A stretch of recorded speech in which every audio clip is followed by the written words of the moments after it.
That's a common mistake rookies make, is run nitro cars too rich in the bottom and too lean on top. Yeah, I think that's what I was doing. Because I ended up overheating it. Yeah, because what's happening is you're running, when you're pulling full throttle, you're running really lean. But then you back off, you're dumping a bunch of raw fuel that will cool it down.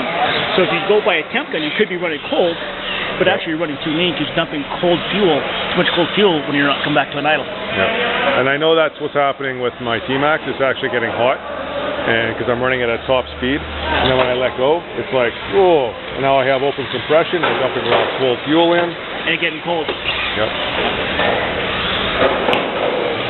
Where, come on, Dan.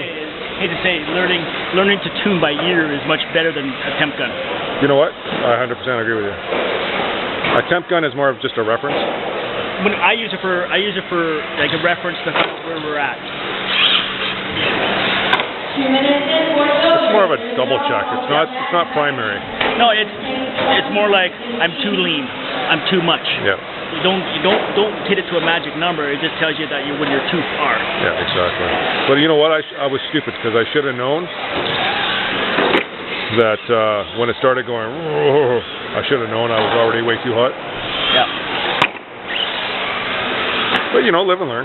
It's only $150 for a new T-Max engine, so. Yeah. And don't you have a warranty program with them? You can send them in if you blow them up.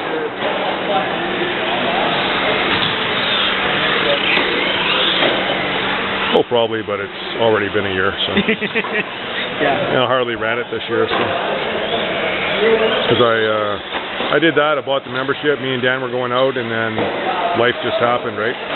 Get too busy. Yep. Another way to do it is listen to other people's motors. Yes.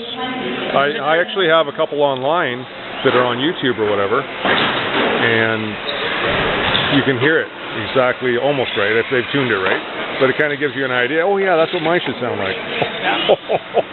Got that on video. It's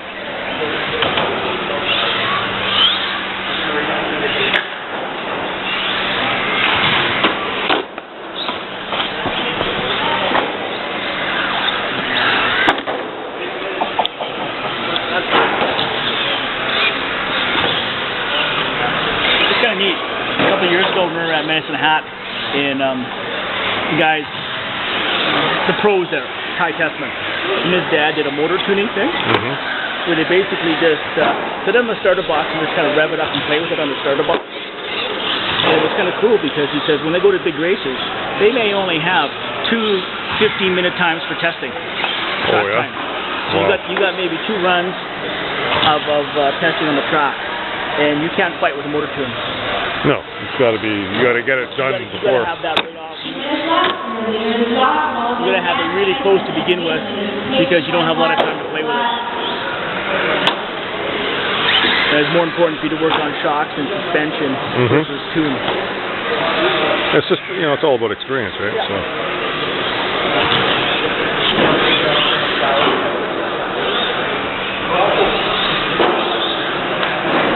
The biggest thing another thing people have a problem with is you guys think of what's happening in the motor. It's oxygen. Oxygen is your killer. Oxygen is what makes the motor run. And you got to think of when the last time you ran it, the temperature readings.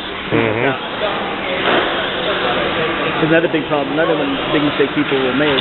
They'll say, "Oh, it's cold out, so I will lean it when it's cold." No, you need to richen it because the molecules are open. Or they'll lean it when it gets cold because you have more. You look at atmospheric temperature, or we'll run cold. No, when it gets cold, you got to rich it because you have more oxygen in the air. When it gets hot, that's when you use your oxygen. Yeah. And we're talking just a little bits at a time. Remember how carburetors used to have an altimeter on them? Altimeter? Yeah, I used to do boats, and there's guys that would stall out when clouds would go by. And the same guys would have 3-channel radios, and they'd have the 3rd channel onto a remote needle that you can adjust your needles as you drive. I've heard of that. When I was in school, I heard of it. The only problem with that is chug, chug, chug. I hit it too much. You're stalled. You're dead. Then even got some of those guys are pretty hardcore. Some of those guys will have flow meters. Right. So they'll have a book. They were at the Edmonton track. Temperature's this. Their flow rating was this. It ran well. So next time they come to this track, or next place they